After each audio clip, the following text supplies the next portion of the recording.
particularly for African American women. I ran across a few videos lately, actually today. I was, every time I come to YouTube, I would see so many responses to this one particular video about black women being jealous of white women and women of other ethnicities, and I just wanted to see what it was about. And wow, it's pretty much to sum it up.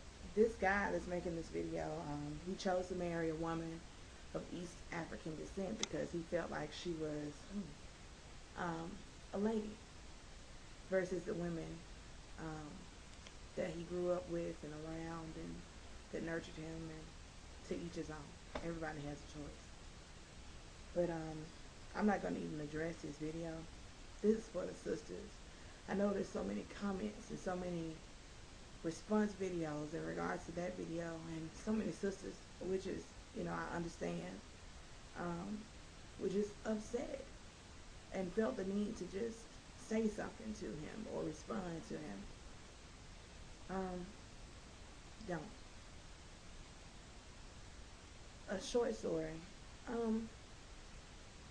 Black men believe that we nag, we're bitchy, that we are money hungry and materialistic, that we are needy, and we have no coup, no home training, no manners, and oftentimes feel as if we're just not good enough for them. I'm not speaking for the whole population of African American men, but there is a vast majority as of late that for some reason prefers women of other races. Okay. I used to hate that. Oh, it used to get under my skin, y'all. Ooh, to see a black man with a white woman, I would be so heated. And know that at the time, I just could not fathom why they choose them so fervently, so they're so anxious and so ready to choose them over us. Well, I decided to just not care anymore. I realized that some of the things that they say about us, I was indeed a victim of. I'm going to tell you why. I was bitchy. I was needy. I had a chip on my shoulder. I felt that when I was with my cousins, if I was just with one of them, the guys would flock to her versus me. I was like, I'm just as cute. And even when I was smaller, they would do that. And I realized, for those of us that go through things of that nature, there's something much greater out there for us. I had to get myself together, and I'm still in process of getting myself together. My grandmother raised me. My father, who was the pastor of my church, got my mama pregnant at the age of 15 for the first time. My mom had 2 abortions before she got pregnant with me. My grandmother, when she finally figured out who my dad was, went up to the church and confronted this man.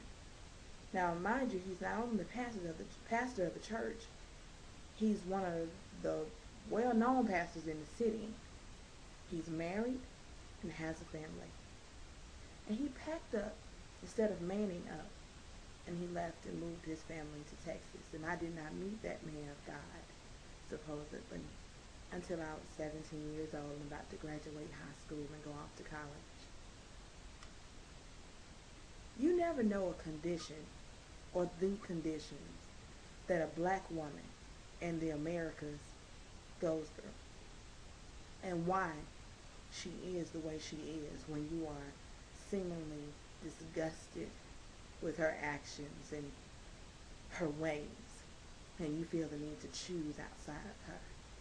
Have you ever tried to figure out why she is the way she is? No. So for you sisters, just know, they don't know your history. They don't know your story. They don't know why half of us, or more than half of us, walk around with a chip on our shoulder, or why some of us choose to wear clothes that barely covers anything, or why we don't embrace who we are totally and fully, and we seek to be embraced by others because we don't love ourselves. They don't know why we nag. They don't know the circumstances or the surroundings that we had to deal with. My grandmother raised me, and she was a hard woman, and she made me into what I am. I'm grateful for some of the things, but she messed me up. Y'all, I used to get beatings if I lost an umbrella. I can't tell you how many times I ran away